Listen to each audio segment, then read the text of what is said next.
Welcome back, and today we're talking about Re-Zero episode 33. So like always, let's just jump into it.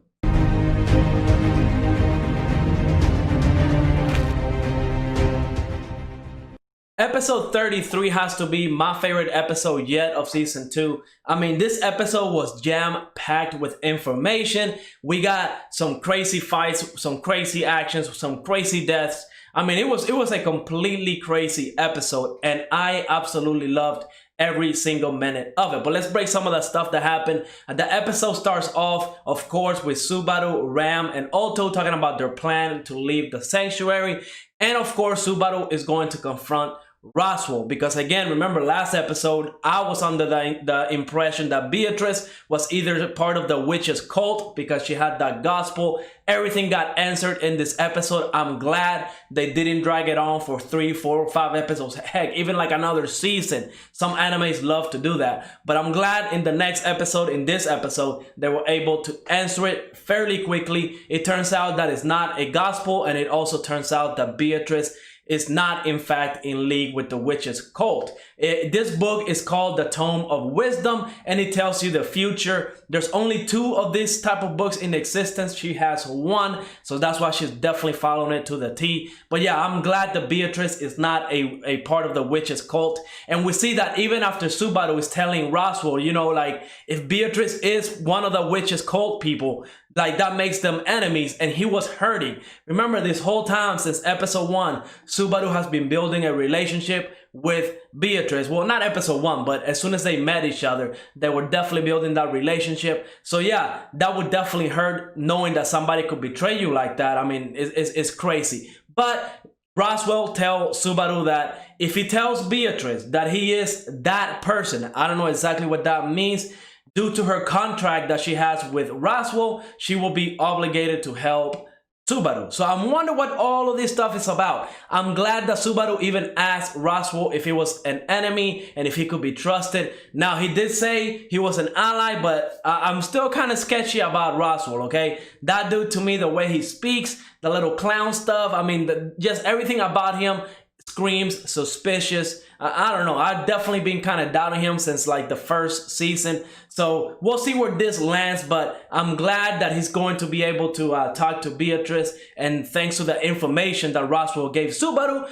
everything is going to be fine. Looks like Beatrice is going to be, you know, coming into the sanctuary and help out, because they definitely need the help. I mean, we got to see Garfield go full ham. He transformed into that beast and just destroyed everything, killed everything. I'm assuming that he also killed Ram. They didn't show it in this episode. Now, it doesn't really matter, because at the end of the day, Subaru went back, you know, due to his power of return by death. But I'm guessing Ram died, because, I mean, there's no way Ram will have let Garfield through unless she was dead. So I'm guessing she died. But then Otto, when he just got cut in half, I mean, Garfield plays no games. He's definitely not playing any games.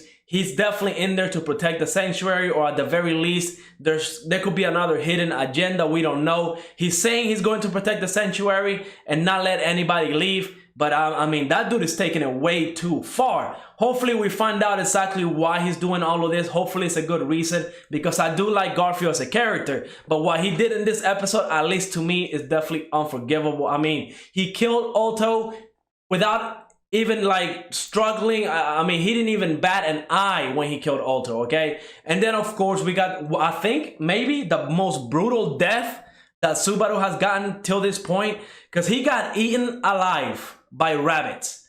I mean, I did not think that was going to happen. Now, right before that scene, we saw that the crystal activated, and we don't know exactly what happened. Well, I don't know what was the whole point of that. Of course, they're probably going to answer exactly what happened, but it seems like he either went to the future or something, because everybody in the sanctuary was gone. Like, all their clothes was just on the ground, so it looks like they just disappeared. And then this killing rabbits literally just ate him alive. Brutal death. I mean, it was to the point where once Subaru came back to life, he just had a mental breakdown. He just shut down, and he even tried to kill himself again right there on the spot. I mean, can you just imagine being, like, just getting eaten alive? That has to, I mean, the worst death, 100%. Would hate to be Subaru at any point in time, because that dude is definitely having a rough time. Now, thankfully, when he was having that mental breakdown, Echina, due to like the tea that he gave her and stuff like that, was able to bring Subaru back in. And of course, you know, saved him because again, that dude was just done. His soul, his mental state was just absolutely crushed that death. And I don't blame him, okay? I don't blame him. I honestly cannot believe it took him that long to actually break down. I cannot believe it. That dude, his mental state is top tier, okay? Top tier. And we find out that Subaru was able to tell Echina about his power. Now, if you remember, every time since, you know, I believe, I don't remember what episode it was, but I know it was in season 1. Whenever he tried to tell anybody about his return by death power, like his heart would start hurting, like somebody was crushing it, like a big secret that he was not supposed to tell anybody. And after this episode, I'm starting to think that maybe, just maybe, it was Echina that gave him his power. I mean, I would probably say it's a high probability because the fact that he was able to tell her and nothing happened leads me to believe that she's in control of that power. And I mean, it was a very touching moment. You can just see him yelling it. I mean, that secret that he's been keeping for a very long time, finally able to tell somebody, definitely a big relief. I'm glad his mental state is going to be fine from now on. But I mean, I am excited for the next couple episodes because hopefully we keep getting the amount of information that we got in this episode because it was absolutely great. I mean, I cannot wait to find out more about the story that's being told. I can't wait to see how Emilia is doing with her trials. We know that he keeps going back in time, so you know she keeps doing the first trial and failing. Hopefully, in the next couple episodes, we'll see what her deal is and why she's struggling so much. You have to think it has to be something brutal.